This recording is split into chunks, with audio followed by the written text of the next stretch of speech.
magician.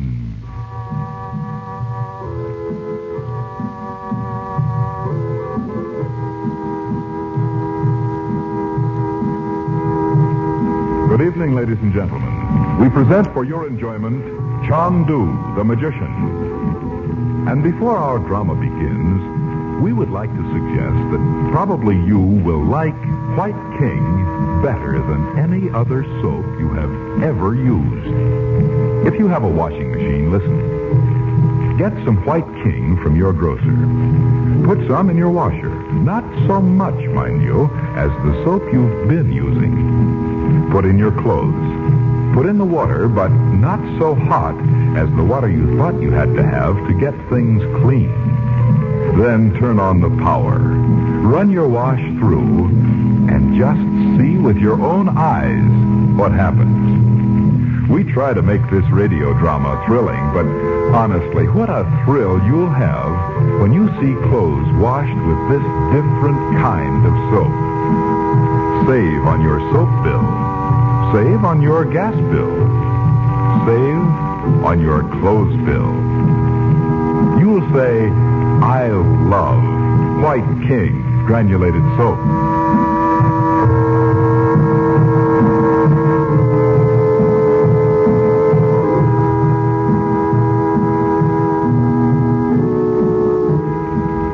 Neither Chandler nor Dorothy know of Betty's plan to accompany Abdallah the storyteller on an expedition into the Egyptian desert to seek her missing father.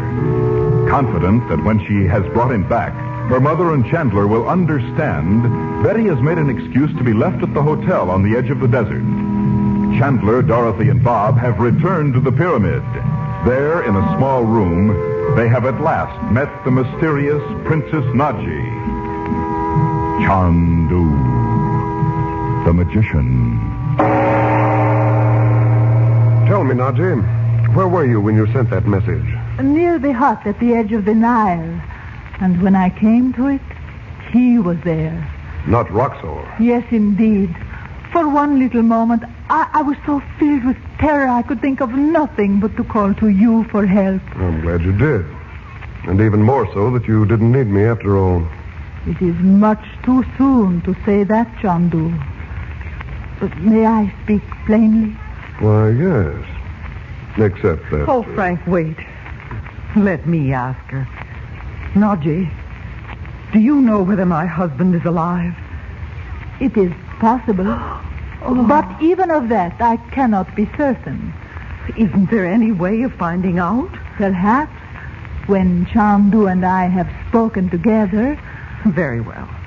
We'll go outside. How many rooms are there in this pyramid anyway, Uncle Frank? We know of 3, Bob, and there may be others, undiscovered since they were sealed up thousands of years ago. With mummies in them? Yes, possibly. Oh, come on, Bob, come on. Yeah, here, Bob, take the flashlight. Oh, yes. Wandering around in the dark inside a pyramid. Can I look anywhere, Uncle Frank? Anywhere you can find a passageway. Well, if we get lost, we'll send up a rocket. Call me as soon as you can, Frank. I will, Dot. And listen to me.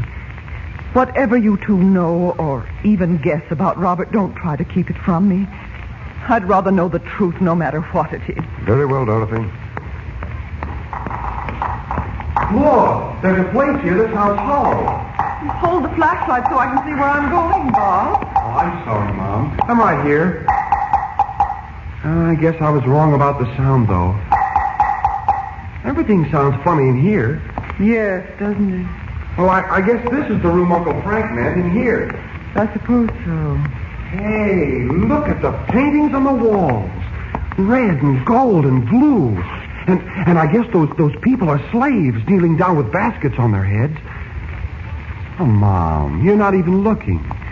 It isn't every day you get to see stuff that was painted 5,000 years ago.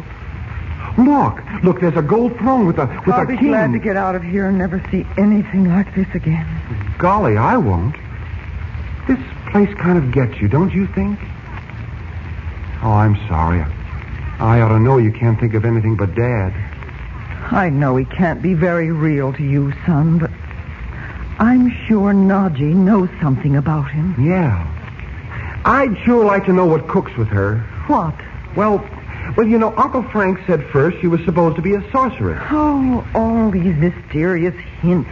Well, she'll probably tell you pretty soon, or Uncle Frank will. So why don't you sit down on this stone thing and relax?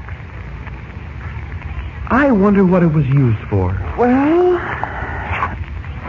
let's see. Perhaps it was once an altar. A pagan altar. Hey, could be. Oh, it's too bad Betty couldn't come with us. She'd have loved all this. Sure. And in 1 minute she'd be saying, just imagine this room all set for a secret ceremony with Egyptian kings and queens standing around, loaded down with gold and jewels, and servants holding up torches. And maybe the mummy was a beautiful girl. The mummy? Oh, Bob. Well, you know she would. I suppose so. I hope she's feeling better by this time. Oh, she'll be okay. If I hadn't known she had a headache last night, though, I'd have thought she was just making an excuse this morning. Not to come with us, you mean? Yes. She had an odd look on her face, as if she were bursting to tell me something. Huh?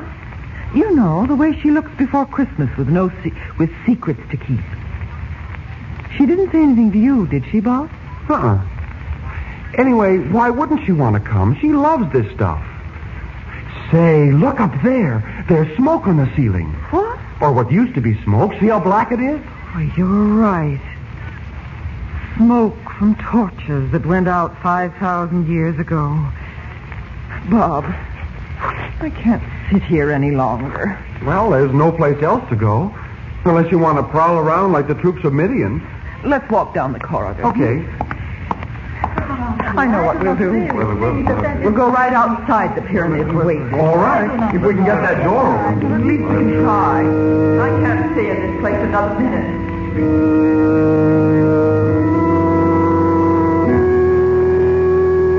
You told me 12 years ago that sent me to the yogi in India, Nadji. I am glad. He is so wild, that one. Sometimes when I am impatient, I almost envy him, his peaceful valley, with its watching mountains and the lotus flowers on the lake. Impatient and envious? No. Not you. At times, yes. Oh, I hope to go again to that valley. But the yogi's not there now. Not there. No, he told me he was going to the higher place. You know what he meant. Tibet. The inner council. Yes. Chandu, you might have been one of them. In time. But suddenly, there in India, I began to feel that something was calling me back to America. And then in the crystal, I saw the dark cloud that overhung my sister's house. Need you have given up so much to go to her? I had to, Nadji. Or feel as if I were cooperating with all the forces of evil. Does she know what this means to you? No. No, I sometimes think she half believes I'm with the Secret Service. But she can't know of my real work. Nor of her husband? No, he never told her. Nothing of the great discovery he hoped to make? He did make it, Nadji. More than 9 years ago. No. But no one knew it. Dorothy locked up his rooms after he went away the last time, and they were never opened again. Until I went back. Not when he was believed dead? No. I still don't know what the discovery was. We found instructions that the drawings and formulas were to be destroyed at once, if Robert died. 9 years. It is not long, even as men count time. And yet, how long to expect a secret to remain hidden? If only I'd known of it. Well, it was stolen, and we must go on from there. And you have become Chandu and have received the emerald casket from the yogi himself. You know that? Yes, he did give it to me. So we will defeat Roxor. He is the very incarnation of evil. I'm sure of that. But what does he want? No one can be sure, but you and I both know of the vicious force which has lifted its head in the world. Only too well. I believe Roxor is behind it all. He is insane for power, as Hitler was, but with more cunning. He has convinced himself the world must bend to his will. So many men have. Yes, I know. We saw you in the crystal. But, Chandu, you do not know what Mustafa has done. Mustafa? He's a member of the Brotherhood. No longer. He has betrayed us for Roxor's promise to make him rich. Was that the reason you thought Roxor might be hiding here? Did Mustafa dare to tell anyone about this meeting place? Yes, Chandu. And now Mustafa has sworn his last false oath. You understand? But Nadji, we must give up this room. We can't meet here if Roxor knows about it. What if he came through the secret door and hid in one of the passageways? He could not have come before yesterday, and he did not come here then. I hid myself well and watched all day. Well, why didn't you tell me when I came here looking for you? Because at first, in the darkness, you were only footsteps. I thought I had caught Roxor in my trap. But then when I'd come down from the small room, you were gone. I see. Well, there's one good thing about all this. If he does come here thinking we don't expect him... You might meet him face to face. I'd like nothing better. But there is one very odd thing, too, Chandu. What's that? Today, before you arrived, I found something most curious. Oh? In the outer corridor, where the statues of the old Egyptian priests sit on both sides... Yes, I know. There is one empty niche. Yes? In that niche, this morning, I found the impression of a man's body in the dust. Nadji, are you sure? If you doubt me, look what I have rolled up in my handkerchief. What is it? Well, it looks like tobacco. Brown flakes of tobacco in the niche where a man had seated himself to wait, perhaps for you, for me. But if you were here all day yesterday and... Did you search all the rooms we know? This morning, I mean. Yes, and found nothing else. But this I know. Tobacco is of today, not of 5,000 years ago. Whoever it was sitting so patiently among the statues... The psychic summons. We are to see the yogi again, from his high place in the mountains. Chandu, can you receive the message without your crystal? Right. I have it here. Now blow out the candles. Conditions in this ancient place must be particularly favorable for receiving a message. Yes, the picture is forming already. But it is not India, Chandu. No. It looks like the hotel. Mena House. Oh, this is most strange. Hot sun and breathless heat.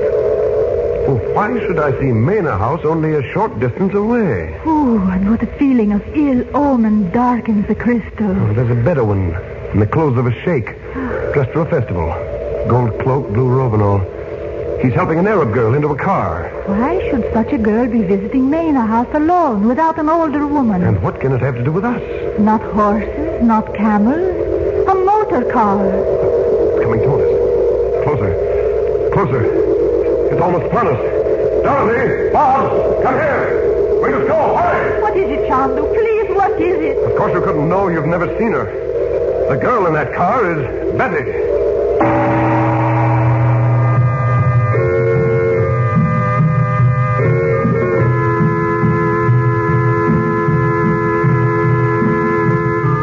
Our drama has come to a close until tomorrow night.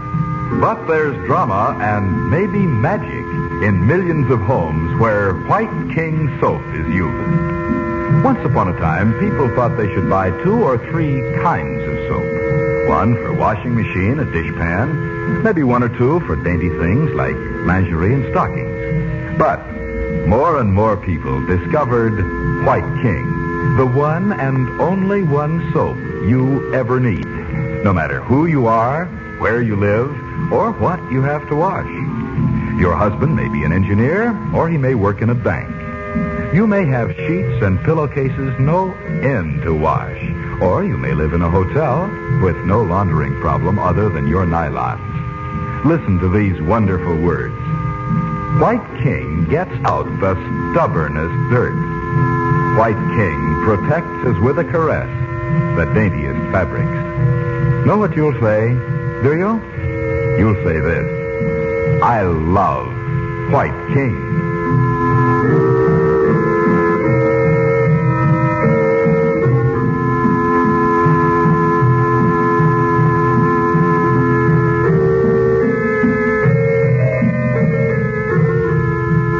Chandu the Magician is based on an original radio drama created by Harry A. Earnshaw and is written by Vera Oldham.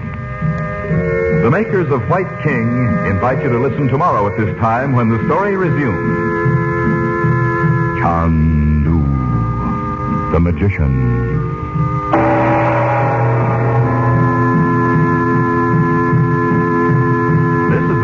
Don Lee Broadcasting System.